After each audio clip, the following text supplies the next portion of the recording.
하나님 말씀은 창세기 10장을 보겠습니다.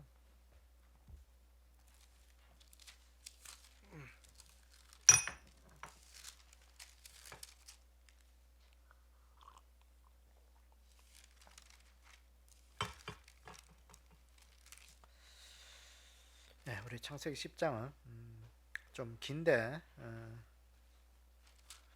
우리 특히 10장 21절부터 32절까지 우리 셈의 족보만 우리 한 목소리로 한번 읽도록 하겠습니다. 창세기 10장 우리가 전체로 우리 오늘 공부할 건데 좀 길어서 우리가 10장 21절부터 우리 32절까지 우리 셈의 족보만 보도록 하겠습니다. 다 함께 읽습니다. 시작. 셈은 에벨 온 자손의 조상이요 야벳의 형이라. 그에게도 자녀가 출생하였으니 셈의 이름은 엘람과 아수로와 아르박삭과 룻과 아람이요 아람의 아들은 유스와 훌과 게델과 마스며 아르박삭은 셀라를 낳고 셀라는 에벨을 낳았으며 에벨은 두 아들을 낳고 하나의 이름은 벨렉이라 하였으니 그때 세상이 나뉘었으며 벨렉의 아우의 이름은 욕단이며 욕단은 알모닥과 셀렙과 하살마액과 예라와 하도람과 우살과 디글라와 오발과 아비마엘과 스바와 오빌과 하일라와 요밥을 낳았으니 이들은 다 욕단의 아들이며 그들이 거주하는 곳은 메사에서부터 스발로 가는 길의 동쪽 산이었더라. 이들은 셈의 자손이니 그 족속과 언어와 지방과 나라대로였더라. 이들은 온 백성의 족보에 따르면 노아 자손의 족속들이요 홍수에 이들에게서 그 땅의 백성들이 나뉘었더라. 아멘. 우리 함께 기도하겠습니다. 아버지 하나님, 오늘도 하나님 앞에 예배드리면서 오늘도 창세기 10장의 말씀으로 주님 앞에 섰습니다. 오늘도 이 귀한 말씀이 오늘도 우리의 생명의 양식이 되게 도와주시고 우리의 영혼을 살리는 말씀이 되게 도와주시고 이 땅에 믿음을 지키고 하나님의 말씀을 지키는 귀한 말씀 되게 도와주시옵소서. 오늘도 이 속에 담겨있는 귀한 하나님의 뜻과 섭리를 우리로 하여금 잘 알게 하셔서 오늘도 이 시대에 우리로 하여금 하나님의 그 구원의 일들을 이루어가는 축복의 통로들 되게 도와주시옵소서. 이 한 시간도 함께 하시고 은혜 주실 것을 믿사오며 예수님의 이름으로 기도드리옵나이다. 아멘. 네, 우리 벌써 창세기 10장이 되었습니다. 우리가 좀 제 생각에는 좀 창세기 11장까지만 좀 하려고 했는데 우리가 어떻게 될지 모르겠습니다. 12장 이제 아브라함의 이야기를 계속 해야 될지 아니면 좀 다른 데로 가야 될지 좀 생각 중인데 어쨌든 창세기가 굉장히 성경 가운데 굉장히 중요한 역할을 감당합니다. 그래서 이 창세기란 뜻이 뭐냐면 시작의 책이거든요. 시작의 책. 여기 모든 시작이 있습니다. 천지 창조의 시작, 인간 창조의 시작, 죄의 시작, 인간의 모든 삶에 일어나는 것들이 여기서 창세기에서 다 말하고 있어요. 그래서 창세기 인간의 어떤 문제점들을 찾으려면 창세기에서 찾으면 돼요. 오늘도 이제 하나님께서 노아 홍수를 통해서 이 땅의 모든 생명 있는 것들 다 심판하고 이제 노아가 방주에서 나와서 이제 그 노아의 세 아들로 인해서 이 땅에 다시 아담에게 주셨던 그 번성의 축복을 주셨습니다. 그래서 오늘은 그 노아의 세 아들이 이제 이 땅에 이제 퍼져나가면서 번성했었던 그 모습들을 우리가 좀 보기를 원합니다. 그래서 노아의 아들 이 셈과 함과 야벳 이 세 아들들이 어떻게 이 땅에서 이렇게 땅을 정복하며 이렇게 퍼져나갔는지 그것들을 우리가 좀 한번 보도록 하겠습니다. 자, 오늘은 노아 아들들의 번성의 모습이다 그랬습니다. 어떻게 이 땅에 번성해 나간지 보겠습니다. 자, 첫 번째는 야벳의 아들들의 번성 모습입니다. 오늘 10장 2절에서 5절까지 보면 이 야벳의 그 족보들이 쭉 나오고 있습니다. 자, 2장 10장 2절부터 5절까지 제가 한번 읽어보겠습니다. 야벳의 아들은 고멜과 마국과 마대와 야완과 두발과 메섹과 니라스요. 고멜의 아들은 아스그나스와 리밧과 도갈마요. 야완의 아들들은 엘리사와 달시스와 기띔과 도다님이라. 이들로부터 여러 나라 백성이 나누어서 각기 언어와 종족과 나라대로 바닷가의 땅에 머물렀더라 그랬어요. 자, 노아의 아들 중에 첫 번째 아들은 노아의 첫 번째 아들의 이름은 뭐예요? 셈. 둘째 아들은 함. 셋째 아들은 야벳. 그런데 오늘 보니까 누구의 족보부터 먼저 나왔어요? 야벳부터 족보가 나왔어요. 야벳. 그래서 이 야벳을 왜 하나님이 첫 번째로 이렇게 올려서 이렇게 이야기했을까? 그 뭐 여러 가지 의미가 있지만 이 야벳을 통해서 복음이 창대하게 되고 퍼져나가는 그 일들을 감당했기 때문에 그렇지 않을까? 뭐 그렇게 우리가 한번 생각해 볼 수 있습니다. 자, 오늘 너네들은 유인물을 보면서 우리가 보겠습니다. 노아의 아들들 중 첫째는 셈이다. 노아가 신앙적 축복을 계승하도록 한 이도 셈이다. 하지만 야벳은 먼저 나온다. 이는 믿음의 후손인 창세기 4장과 5장에 기록해서 셋의 후손보다 가인의 후손이 먼저 나오며 이후 아브라함의 아들들 중에 믿음의 적자인 이삭보다 이스마엘이 먼저 기록된 것과 같다. 야벳 자손들은 가나안에서 북쪽과 서쪽 지역을 차지하고 있었으며 소아시아, 그리스, 지중해 섬들로 흩어져 간 것으로 보인다.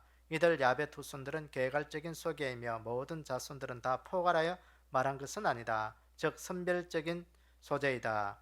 그러한 이유로 성경은 특별한 목적을 가지고 기록된 구속사에게 하나님의 언약이 여러 모습으로 이루어지는 것을 보여주는데 목적이 있기 때문이다. 야벳의 경우는 창세기 9장 27절에 노아가 축복한 하나님이 야벳을 창대하게 하사 셈의 장막에 거하게 하시고가 어떻게 성취되었는지를 보여준데 목적이 있다. 즉 창대케 되리라 한 말씀의 성취를 보여준다. 이는 야벳의 후손들을 말하고 그들이 각기 방언과 종족과 나라대로 바닷가의 땅에 머물렀다는 내용으로 마무리 짓는 것을 통해 확인된다. 야벳의 후예는 유럽, 인도 인종인 아리아인족을 이루고 있는데 이들을 보면 지중해족, 북서유럽족, 북동유럽족, 알프스족, 힌두족, 드라비다족으로 분류될 수 있다. 바닷가의 땅이라는 것은 지중해 건너편의 모든 땅을 의미한다. 처음에 지중해 연안과 여러 섬들에 거주하던 야벳 자손은 점차 유럽 본토 및 인도 지역으로 진출해 나갔고 야벳 즉 확장하다란 이름의 의미대로 점점 온 세력을 확장되어 그 세력을 확대하였다. 이로써 야벳을 창대하게 하사란 노아의 축복이 그대로 이루어졌음을 알 수 있다. 다음으로 야벳이 셈의 장막에 거한다고 했는데 이는 야벳 족속인 유럽과 미주에서 기독교 신앙 안에서 거하게 된다는 말이다. 복음이 먼저 야벳 족속에 들어가서 복음 안에 거하게 된다. 성경에서 예언한 그대로 되었다. 정말 놀라운 일이 아닌가. 노아의 아들들 중 셈보다 먼저 야벳을 기록한 이유는 구속사 때문이다. 신약 초림 이후 복음이 누구에게 먼저 들어갔는가? 바울을 통해 먼저 복음이 들어간 것은 바로 유럽이다. 즉 야벳 족속이다. 즉 본문은 신약 초림과 연결해 보면 야벳 자손들을 통해 복음이 세계에 전파됨을 의미한다. 그랬어요. 자, 이 야벳, 이 노아의 아들, 아들들 중 이 야벳은 오늘날에 백인의 종족을 이루고 있어. 그래서 지중해 연안을 통해서 오늘 여기 보니까 10장 5절에 보니까 이들은 언어와 종족과 나라대로 바닷가 땅에 머물렀다 그랬어요. 그 지중해 연안을 머물면서 이제 점점점 유럽 쪽으로 확장해 나갔습니다. 그러면서 이 야벳의 이름의 그 의미대로 창대해졌다. 창대. 그러니까 이 창대해졌다는 이 말은요, 오늘 유럽에 의해서 전 세계가 이렇게 다 이렇게 정복이 되잖아요. 영국 같으면 해가 지지 않는 나라, 그런 나라로 이렇게 우리가 분류해져 있고, 또 아프리카도 뭐 영국이나 이 스페인 그런 나라 이런 나라들에 의해서 이제 영국, 프랑스, 스페인 이런 세계의 나라가 전 세계를 이렇게 하나하나 이렇게 개척해 나갔잖아요. 그러니까 오늘 그 유럽을 통해서 하나님께서 이 야벳의 후손들을 통해서 이 땅에 창대케 하는 그런 역사가 일어난 거예요. 그래서 하나님은 그 창대케 하는 그 유럽 족속을 통해서 복음을 그 안에 담아서 전 세계에 확산하게 하는 그런 놀라운 은혜를 우리에게 이루어줬던 거예요.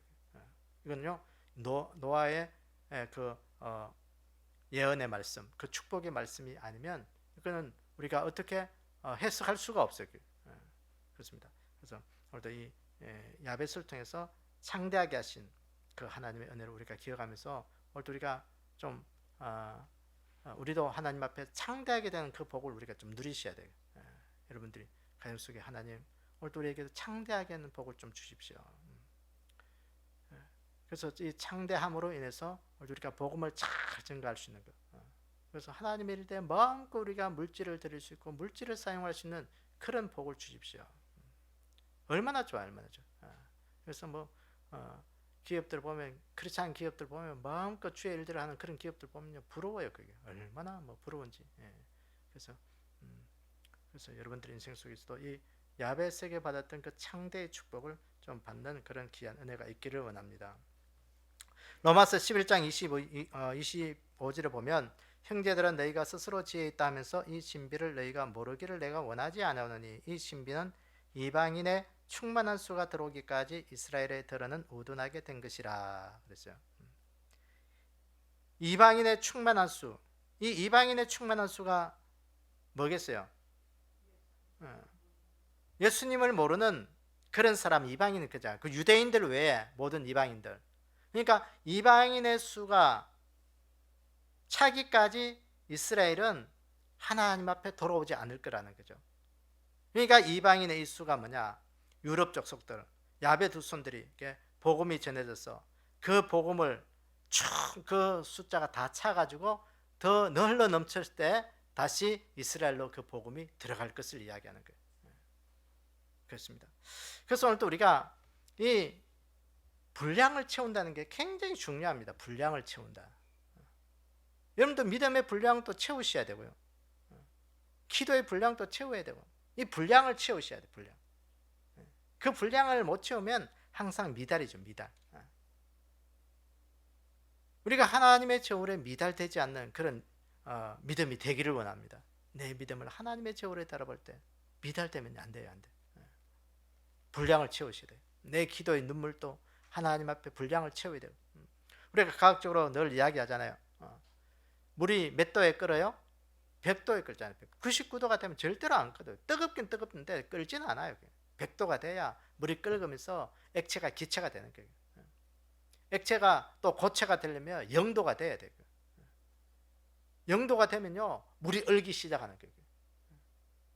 그러니까 그 분량이 차야 돼요. 그 분량이 안 채워지면 절대로 하나님의 역사는 안 일어나는 거예요. 오늘도 보세요. 이방인의 수가 채워지니까 하나님께서 전 세계에 복음으로 정복하는 그런 역사가 이 야베스의 후손들을 통해서 이루어지게 되고 다시 그 복음이 예루살렘으로 들어가서 그 유대인들이 하나님 앞에 돌아온다.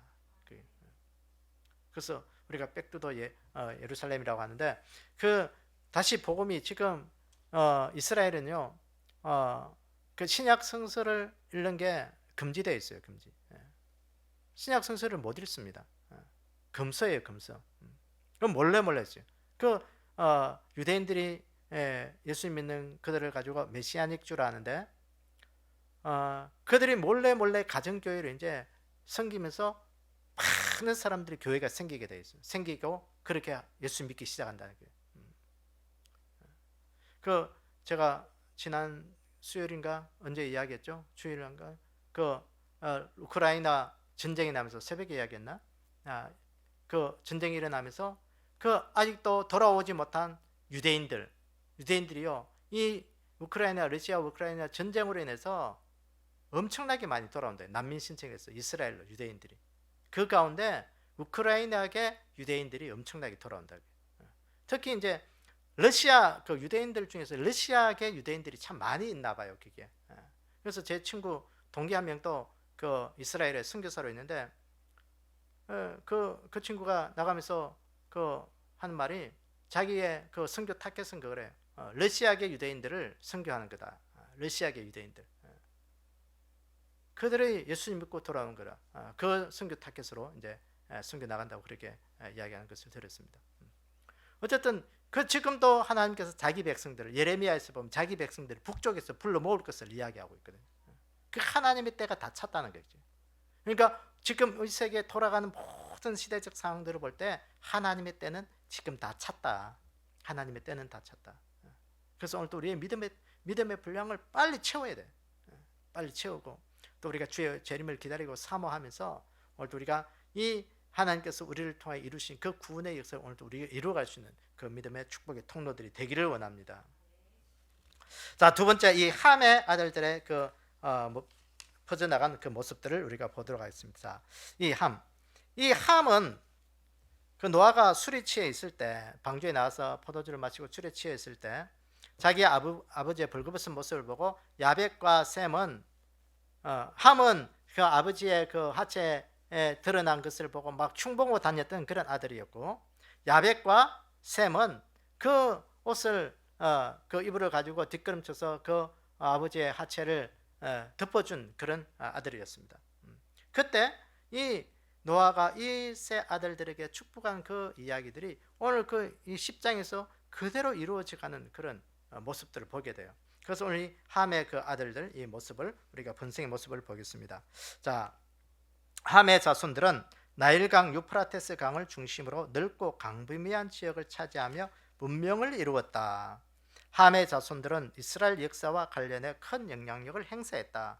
그 모든 내용은 주로 악한 행동을 끼친 것으로 정리된다. 구약 성경에서 이스라엘 백성을 가장 많이 괴롭힌 나라들은 이집트, 가나안 족속들, 아수르, 바벨론 등이다. 이들 모두가 함의 자손들이다.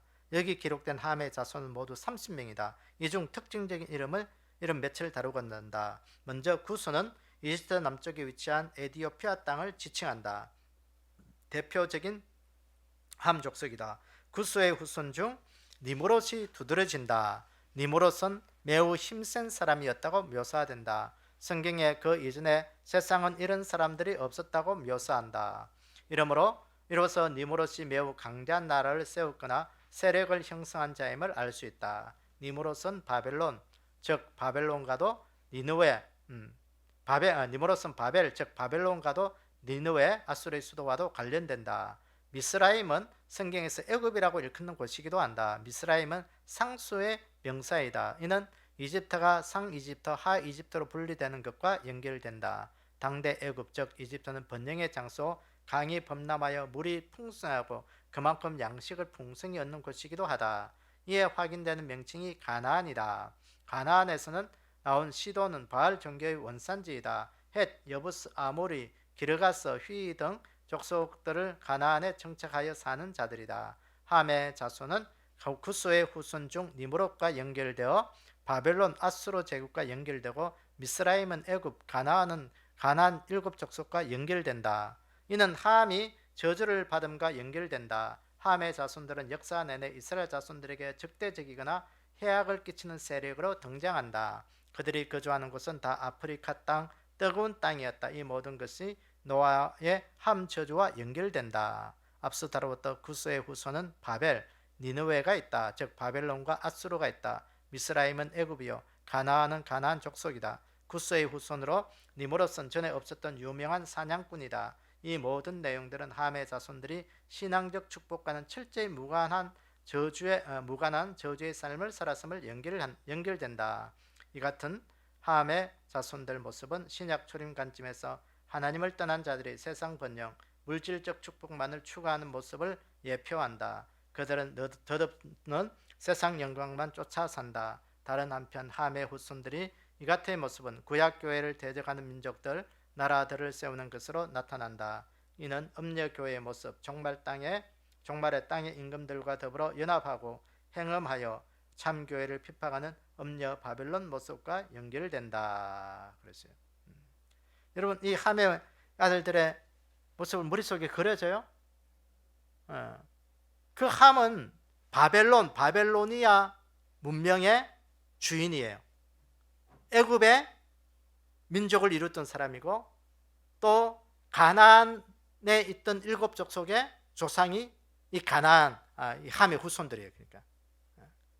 그러니까 아프리카와 이스라엘과 그 아주 그러면서 이들은 바벨론 문명을 탄생시킨 자들이에요. 그러니까 함이 처음부터 가난하고 힘없고 연약해서 그렇게 이렇게 아프리카로 퍼져나가면서 살았던 게 아니에요. 그러니까 이들은 문명을 창출한 사람들이에요.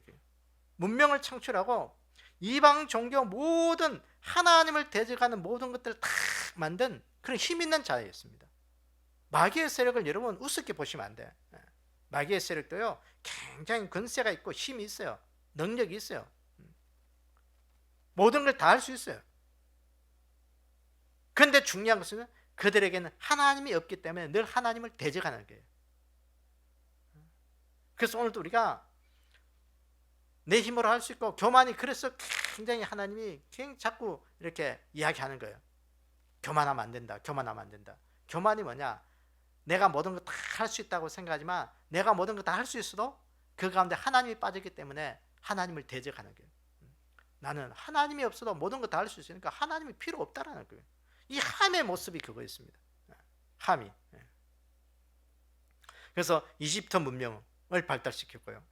메소포타미아 문명, 바벨론 문명, 이들은 세계 문명을 다 발달시킨 그런 후손들이에요. 그 조상이 이 함이 함. 그러면서 이들이 이집트 그 아프리카 전역 이렇게 그 남쪽으로 이제 아프리카 쪽으로 이제 퍼져가면서 살았던 것이 후대에 보면 이들의 형제들의 종이 되겠다 하는 그 아브라함의 그 말씀들이 이제 쭉 몇천 년 시간이 흘러면서 그대로 이루어진 것을 보게 됩니다. 하나님이 없는 그들의 삶은 결국은 파멸이었죠. 파멸. 결국은 엄청난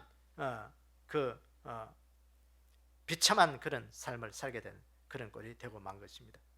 그래서 오늘 우리에게 이 시대에 오늘 우리의 모습은 뭐냐? 우리는 어떻게 되겠냐? 우리는 하나님이 없이는 살 수 없어요. 하나님만이 최고예요 하는 그 믿음이 늘 우리 가운데 있어야 되고요. 내가 무슨 일을 하더라도 부유하고 좋은 일이 있어도 하나님이 최고예요. 좀 힘들고 어렵고 연약하고 좀 안 좋은 일이 있어도 하나님이 최고예요. 자꾸 하나님을 높이는 그런 믿음이 좀 되기를 원합니다. 그래요. 그래서 이 함의 후손들은 오늘 보세요. 하나님을 떠나서 세상 번영, 물질적 축복은요 그걸 받았지만 그들은 하나님과 아무런 상관이 없었어요.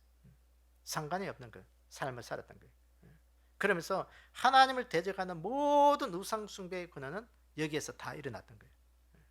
그렇습니다. 자, 요한계시록 17장 1절 2절 보겠습니다. 많은 물리에 앉은 큰 음녀가 받을 심판을 내게 보이리라. 땅의 임금들도 그와 더불어 음행하였고 땅에 사는 자들도 그 음행의 포도주에 취하였다 하고 그랬어요. 음녀교회, 이 라우디게아 교회, 이 마지막 때 그 물질적이고 육적인 그것만 추구하는 그것들,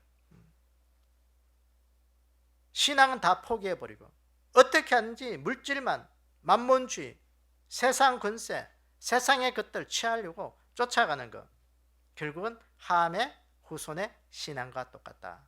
함의 모습과 똑같다는 거예요. 그렇습니다. 그래서 아무리 우리가 세상적으로 강하고 힘이 있고 능력이 있고 권세가 있고 모든 걸 다 우리가 손에 가질 수 있어도 그 안에 하나님이 없으면 아무것도 아니다. 결국은 다 파멸이다. 파멸. 우리 이거 늘 기억하고 우리 안에 하나님을 붙잡는 그 믿음이 되기를 주의 이름으로 축원합니다. 자, 세 번째, 셈의 아들들의 번성의 모습을 좀 보겠습니다. 자, 셈의 아들. 자, 셈의 아들들은 자, 우리가 본문에 읽었던데, 자, 셈의 아들 보겠습니다. 이 본문의 셈의 아들들 이름 중 아라박사스의 이름에 주목하여야 한다. 아라박사스는 셀라를 낳고 셀라는 에벨을 낳고 에벨은 두 아들을 낳았는데, 자, 우리가 보겠습니다. 저기 보세요. 자, 10장 24절 보세요. 10장 24절을 보면 아라박사스는 셀라를 낳고 셀라는 에벨을 낳고 에벨은 두 아들을 낳고 하나의 이름은 벨렉이라 하였으니 그때 세상이 나누었으며 벨렉의 아우의 이름은 욕단이다 그랬어요. 오늘 그걸 이야기하는 거예요. 그걸.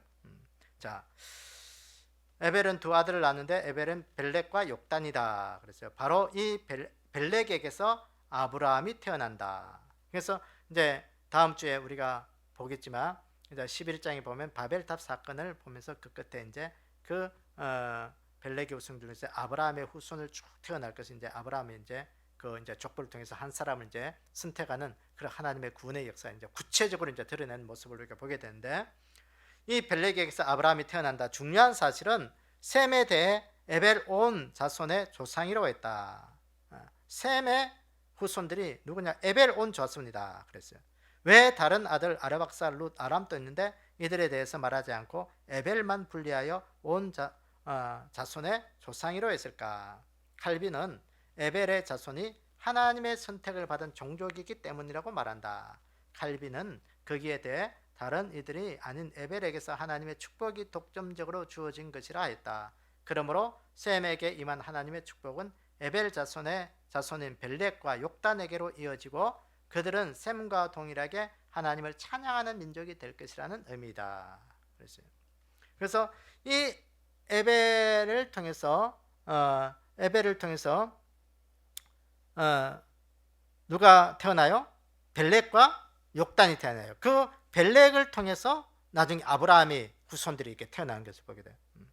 그래서 결국은 그 에벨에 왔을 때 그 모든 것들이 이제 하나님을 향한 그 구체적인 그 노아의 그 축복이 실현되어지는 그런 모습이라는 것이죠. 자, 한편 에벨은 건너온 자란 뜻으로 유프라테스 강 건너편에서 가나안 땅으로 건너온 아브라함을 연상하게 한다. 바로 이 에벨이란 이름에서 아바르 그리고 히브리란 민족 이름이 유래한다고 주장한다. 우리가 히브리인 그러는데 히브리인이란 뜻이 뭐냐면요, 강 건너 온 자라는 뜻이에요.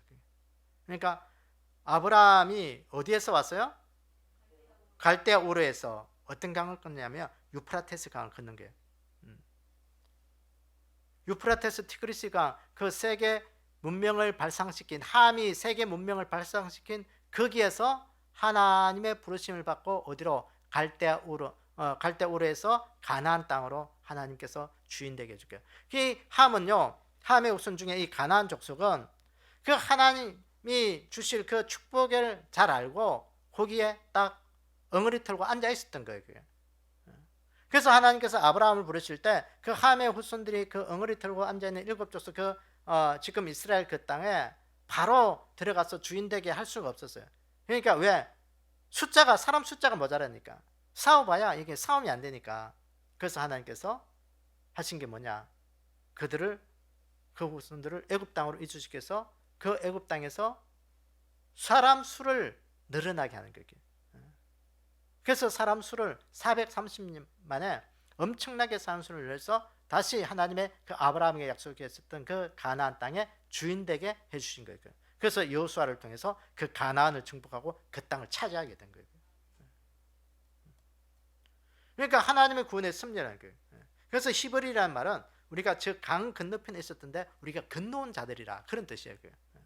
그러니까 유대인들이라는 그런 말도 있죠. 성경에 보면 이제 이 히브리의 말이 이제 좀 이렇게 고대 근동 시대는 좀 있다가 이제 좀 이렇게 시대가 지나갈수록 이제 히브리라는 말은 이제 점점 사라지고 유대인이라는 말이 이제 많이 써져 있는데, 유대인이라는 말은 바벨론에 있을 때 이 사람들이 어디서 왔느냐? 유대 땅에서 왔다라는 그런 의미에서 유대인이라 그렇게 붙여졌다고 합니다.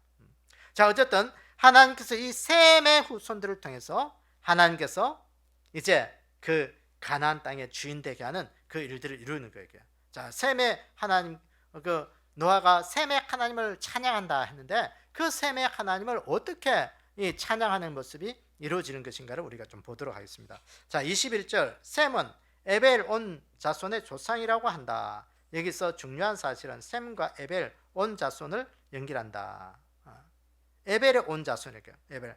에벨의 온 자손은 벨렉과 욕단이다.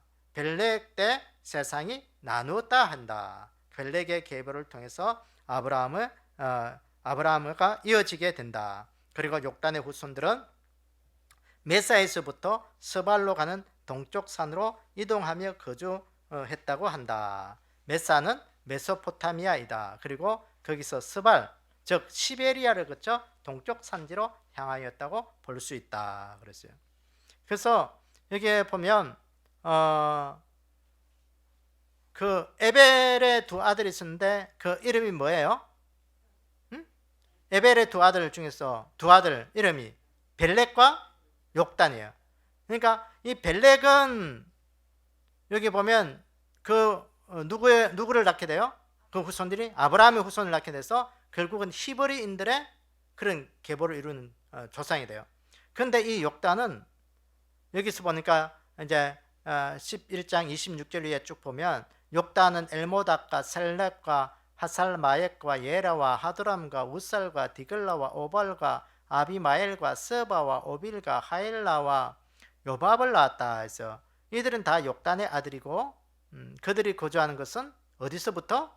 메사에서부터 스발로 가는 길에 어느 쪽으로 가면서 동쪽 산으로 갔다 했어요. 그러니까 이 에벨 때 두 아들이 있었는데 그 에벨의 두 아들 중에서 한 명 벨렉은 그 히브리인의 그 계통을 이루면서 아브라함의 후손으로 그 예수님의 초림의 그 일들을 이루는 구원의 통로를 이루었던 것이에요. 어떤 사람은 그렇게 이야기합니다. 근데 이 욕단은 보니까 어디로 갔어요? 동쪽으로 갔어요. 동쪽으로. 여기 보니까 그 메사가 어디라고? 메소포타미아. 그러니까 함이 있었던 그 메소포타미아 문명에 있었을 때부터 그 시베리아, 그러니까 우랄 산맥을 건너서 시베리아까지 와서 결국 어떤 사람은 말하기를 우리 한반도까지 왔을 것이다, 그렇게 이야기를 합니다. 그래서 우리나라 고대 파미르 이야기나 그런 것들 쭉 여러분 거기 좀 관심 있어서 보면요, 아주 재미있는 것이 성경과 연관시키지 않으면요 그 어디에서도 이것을 풀 수 없는 그런 우리나라의 고대사를 꿰뚫고 있습니다. 그게. 그래서 결국은 그 욕단의 후손들이 누구냐, 욕단의 후손들이 어디까지 왔느냐, 이 한반도까지 왔을 것이에요. 그 증거들을 어떻게 보냐, 고대 유물들을 볼 수 있는 거예요. 고인돌이라든지 선사시대 문명이라든지, 우리나라 보면 신석기, 구석기 모든 문명들이 다 나오잖아요. 그게. 여러분 이 작은 땅덩이에 중국보다도 더 많은 고대 문명들이 나오고 있어요. 이게 어디에서도요 이런 고인들이요 이렇게 흔한 그런 나라가 없어요. 그게. 고대 문명 신석기 구석기 우리가 말하는 그런 문명, 그것들이 이번에도 어디에서 또 신석기 문명이 이렇게 아주 돌 화살 그런 게 발견됐다 하더라고요. 그래 나오는 나라가 없어요. 나라가 없어. 여러 가지 정황들을 볼 때 분명히 이 한반도까지 왔을 것이다. 그래서 이 한반도 어디냐, 시베리아, 그 만주 그쪽에 중심을 두고 우리나라가 보면 고조선, 당군신화, 우리가 신화라고 이야기하는 그것 보면 다 그 만주를 중심으로 해서 거기에서 고조선, 부여, 그래서 고구려, 신라, 백제 그렇게 이어지는 그런 정통을 이루고 있는데, 그러니까 그 모든 것들이 오늘 이 욕단의 후손들이 어디까지 왔느냐, 그 계속 동쪽으로 와서 시베리아를 거쳐서 이 한반도에서 정착해 살다가 결국은 이 땅의 모든 것들을 이루었을 것이다, 그렇게 이야기합니다. 그래서 이렇게 쭉 보면요, 카자흐이나 이렇게 몽고 쪽에 몽고인들, 유목민들 그런 데서 우리가 보면 이 한반도 문화와 흡사한 것들이 얼마나 많은지 몰라요. 굉장히 많습니다. 그게 문화적으로 찾아보면요, 그게 신기할 만큼 있어요. 카자흐는 거기서 제가 어디 유튜브에서 봤는데 거기도 당군이라는 말이 있대요. 당군이라는 말이 카자흐에서도. 그러니까 여러 가지 상황들을 볼 때 이게 이 한반도, 이게 한민족, 우리나라 이 민족은 욕단의 후예였을 것이다, 그렇게 극단적으로 이야기하는 그런 사람들도 있는데 그게 아주 허무맹랑한 이야기는 아닐 것이다 라고 저는 그렇게 보고 있습니다. 근데 이러한 것들을요 성경에서 우리가 유추해내거나 찾지 않으면 그에 대해서 찾을 길이 없어요. 성경과 여러분 우리가 좀 어떤 극단적으로 보면 신앙적으로 그게 목사님까지 극단적으로 이야기할 필요가 있어요 하는 그 천부경에도 보면 이러한 비슷한 이야기들이 나와 있습니다. 이 천부경이 뭐냐, 하늘을 신으로 섬기는 그거잖아요. 그러니까 이 당군 신화의 모든 것들을 보면요, 이 성경적인 의미로 보면 하늘을 섬기는 그런 것들이 있습니다. 당군 신화에 보면 홍익인간, 인간을 널리 이롭게 하고 하늘의 뜻을 받드는 거, 하늘에 제사하는 거, 이런 것들은요 어디에도 잘 없어요. 그게. 그러니까 히브리인들 유일 신앙과 이 한반도에서만 찾을 수 있는 유일한 단서입니다. 단서.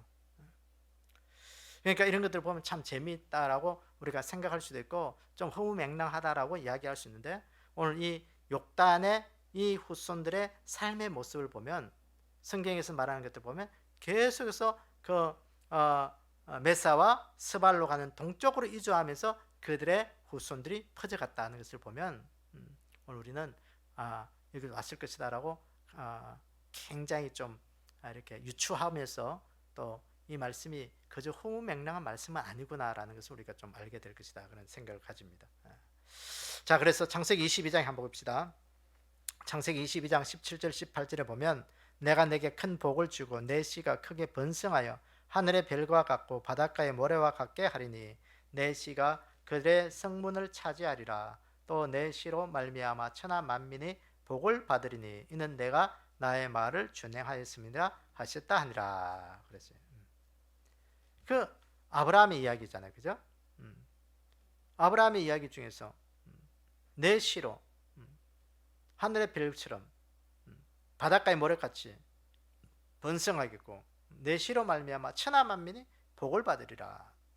그 복 받는 것이 어떤 복이겠어요?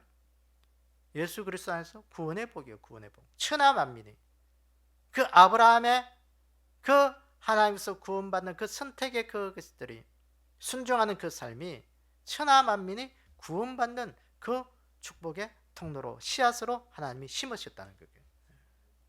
그렇습니다. 오늘도 우리가 이 땅에서 하나님의 복을 받고 또 하나님 안에서 구원의 통로가 된다는 건요, 엄청난 축복이에요. 그게. 그렇습니다. 그래서 보세요. 이 셈과 함과 야벳, 이 노아의 세 아들들 중에서 함은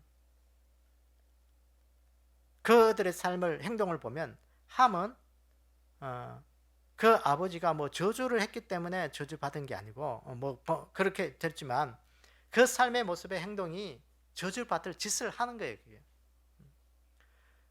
셈과 야벳은 그 삶의 행동이 그 축복의 역사를 이루어가는 것을 보게 돼요.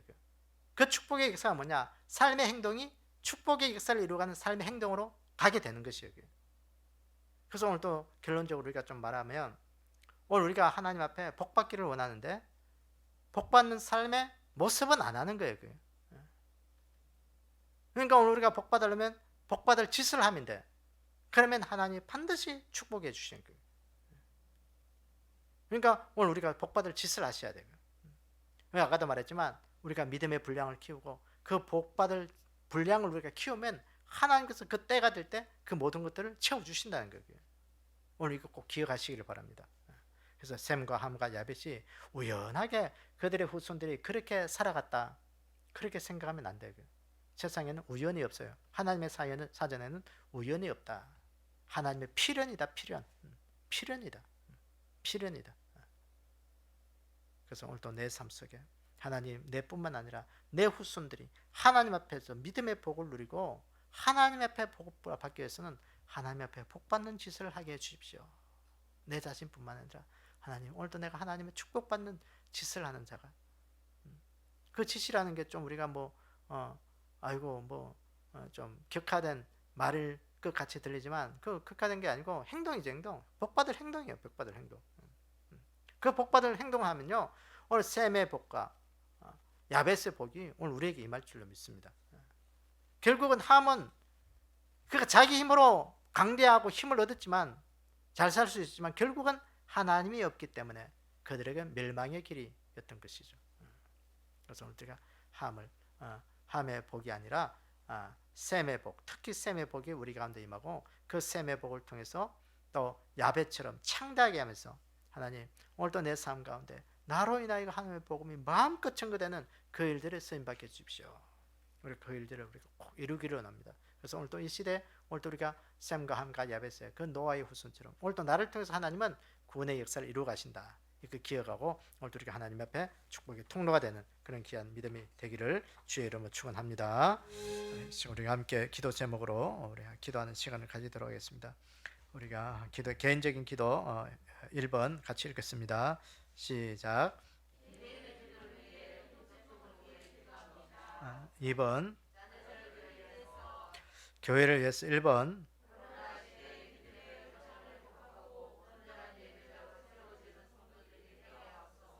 2번, 3번, 4번,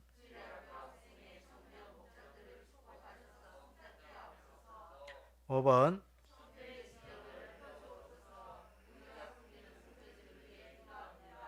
6번, 7번, 8번. 여기서 한 가지 또 우리가 기도할 것은 우리 내일 우리 홍푸자 근사님 또 이렇게 지난번에 수술하고 이렇게 핀 박아 놓은 거 내일 이렇게 뽑는다고 하는데 우리가 잘 수술 잘 되고 잘 회복될 수 있도록 우리가 함께 또 기도해 주시기 바랍니다. 자, 나라와 민족을 위해서 1번,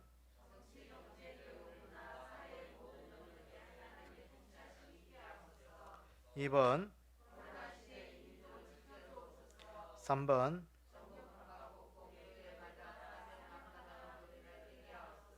4번.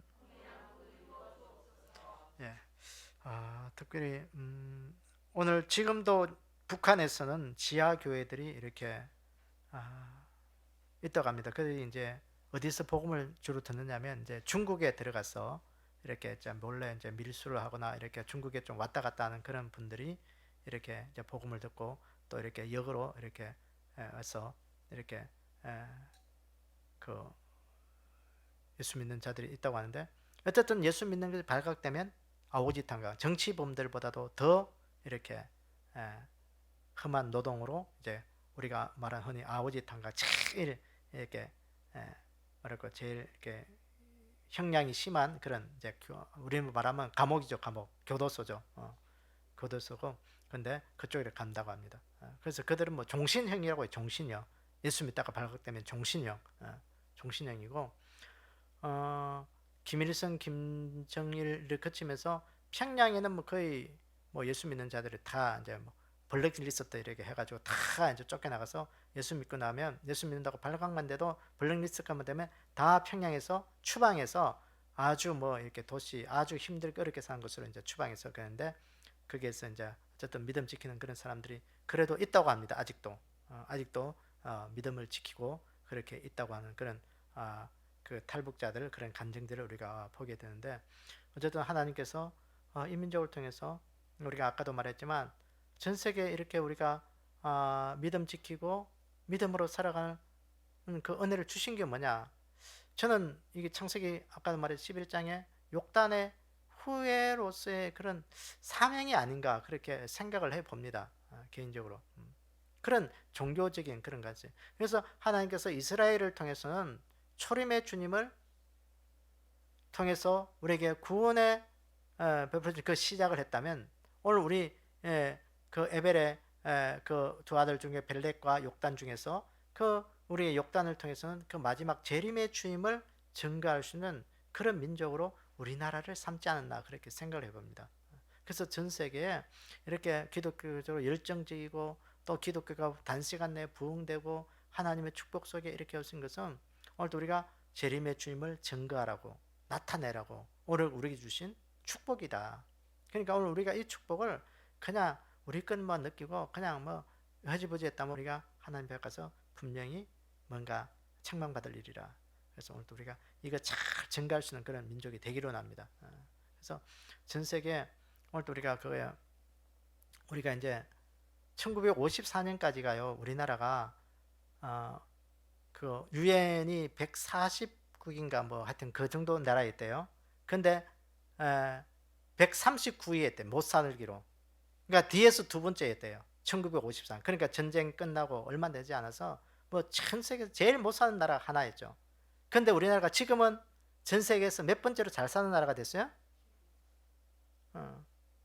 여러분 생각하셔야 되는 게 G10이에요. G10. 그러니까 우리나라 전 세계 10등이라고 잘 사는 나라 치면 10등. 이건요. 유래에서 찾아볼 수가 없어요. 이게. 겨우 7, 80년 만에. 겨우 뭐 하여튼 뭐 어쨌든 그런 단시간 내에 이렇게 세계 10등이었고요. 근데 그것으로 그치지 않고 오늘 우리가 세계에서 전 1등이 될 때 하나님은 우리를 통해서 이 복음의 역사 그리고 또 성경학자들이 말할 때 이 예수님의 재림을 증거하는 건 우리나라 언어만큼 함축적이고 또 비유적이고 그런 것들을 이렇게 설명할 수 있는 그런 언어가 별로 없대요. 그게 영어도 잘 안 된다. 이게 비유 언어, 비유적인 그런 이야기들을 할 때는요.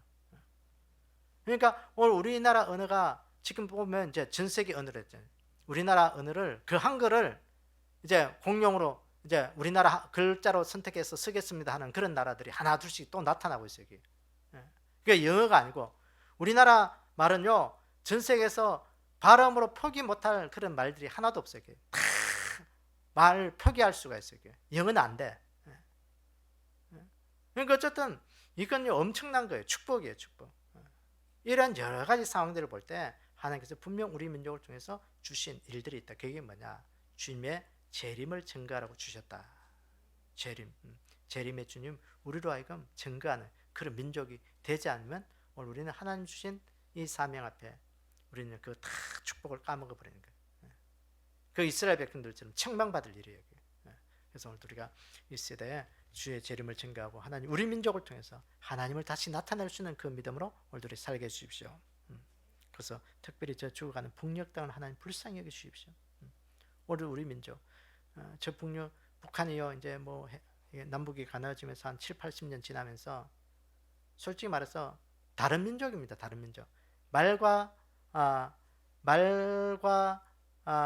듣는 것, 글자와 또 이렇게 생김새만 똑같이 생각이라든지 생활 방식이라든지 모든 것들은 다 다른 사람이다라고 생각하시면 돼요. 그만큼 이제 달라져 버렸어요. 달라져 버렸어요. 그러니까 참 탈북민들이 와서 우리나라에 적응이 안 된 그거잖아요. 똑같이 알아듣긴 알아듣는데 뭔가 이해가 안 되죠. 이해가 안 돼. 거기서 제일 힘들다고 하잖아요. 그러니까 우리가 빨리 복음으로 통일 안 되고 하게 되면요, 이게 참 우리가 힘들고 어려워요. 그러니까 어쨌든 우리가 이 민족을 통해서 하나님 통일 한국에서 다시 한 번 더 하나님을 증거하고 재림의 주님 증거할 수 있는 이 민족 되게 해달라고 우리가 좀 기도하기로 원합니다. 그래서 오늘 우리가 기도할 때 여러분 개인적인 기도 또 교회를 위하신 기도 나라 민족을 위한 기도 특별히 이 민족 하나님 통일을 이루어 주시고 21세기에 주의 재림을 증거하게 하셔서 모든 세계 주님의 재림을 준비하고 주님의 재림을 기다리는 그 예수님 증거할 수 있는 이 민족 되게 해달라고 우리가 함께 주여 크게 하며 주님의 우리가 기도하도록 하겠습니다. 주여